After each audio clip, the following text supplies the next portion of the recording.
Подстанция Чимчира-2, которая обеспечивает западную часть района, вышла из строя. Из-за перегруза сети взорвался выключатель 110 тысяч киловольт. Впоследствии вышел из строя силовой трансформатор. Где он должен был 15 лет прослужить, у нас он служит 2-3 года вот так вот.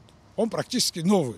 Ему 5 лет от силы. Новый ставили сюда. Кстати, вот это около 1,5 миллиона стоит то, что сейчас взорвалось. Оно еще 10 лет могло прослужить. И вместо него, слава богу, что это у нас еще оказалось в наличии. Вместо него будем ставить новый. А если замены не будет? А если вот не было бы, другое что-то полетит, замены нету, все, мы так и будем.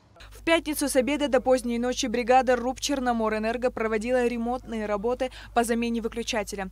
Перегрузы очень сильные. Это, как сказать, если в прошлом сезоне, в прошлом году, если в сезон, там, скажем, было там 50 ампер, то сегодня 100 за 100. Это вот почти в два раза, там даже больше. Нагрузки, из-за чего, это всем, наверное, понятно, но это все влияет на то старое оборудование, которое не рассчитано на такие всплески. Причина – активная деятельность майнеров. На сегодняшний день многие в Абхазии занимаются майнингом. Лишь малая их часть официально зарегистрировала свою деятельность и платит за потребляемую электроэнергию. Причина одна – перегруз системы. Перегруз идет колоссальный. Мы пришли на порог вообще катастрофический такой, через который мы уже дальше будет коллапс энергетический. Мы останемся, Абхазия останется без электроэнергии, даже не знаю выхода. Идет интенсивная борьба за запрета, народ не слушает. Мы не знаем уже, как бороться. Что вы собираетесь делать? Как с этим бороться? Как бороться? Все вместе должны бороться, там и силовые структуры должны быть, и мы, и народ должен, те, которые этим занимаются, услышать нас. Не думать только о своем кармане и о своем благополучии. А рядом, что старики, старушки, дети без света сидят, об этом немножко должны подумать. Если они патриоты, немножко пускай меньше подумают о своих карманах, подумают о народе.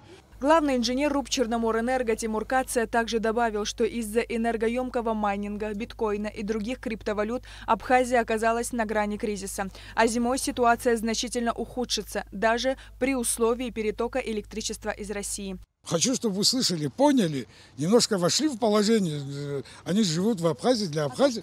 Поток из России. А какая разница, поток из России? Поток у нас рассматривают, пусть с Турции будет, не знаю, с Америки пусть будет электроэнергия. Какая разница? Местные вот эти подстанционные перегрузы, это не имеет значения, откуда электроэнергия. Даже хуже будет, потому что у нас напряжение низкое, и чем выше напряжение, тем выше ток нагрузки повышаются.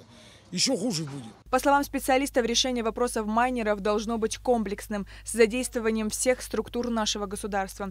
Энергетики призывают жителей республики, занимающихся этим видом деятельности, с пониманием отнестись к происходящему, ведь наша энергосистема находится в критическом состоянии. Сария Кварацхеля, Тимур Гугохия, Абхазское телевидение.